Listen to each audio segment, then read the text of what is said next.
The training we've got going on today is Tech training. It's a hot mount system that we've got, along with a little bit of flame free, which is to do with no hand gas torches, solely self-adhesive membranes.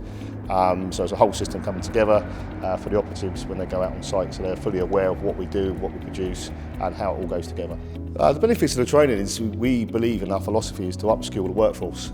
We believe that an upskilled workforce will provide a better service not only to us but to the end user, looking towards a defect-free roof system at the end once it's handed over to the end user.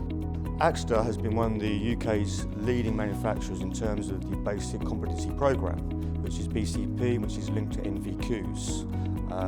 They've been very instrumental in how that's been put together as a package, and they have delivered numerous BCPs through Eastern Region Roof Training Group's training centre.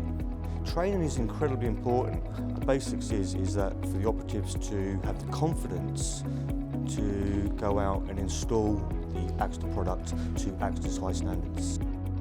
It's good to learn from the professionals. But you can get a bit more experience. Even though you've been doing it for a long time, you get a bit more experience from the guys that are coming out to checking your work, so you know what you're up against. Other guys on the job don't even they can get by, but they're not really doing it correctly. If you come to Axter, you can do it to their standards, and it's giving it a better quality when you're out on site. Well, Axter, like second to none. You're getting a brilliant training from professionals. You can take it to site, and you're going to get a decent job out of it.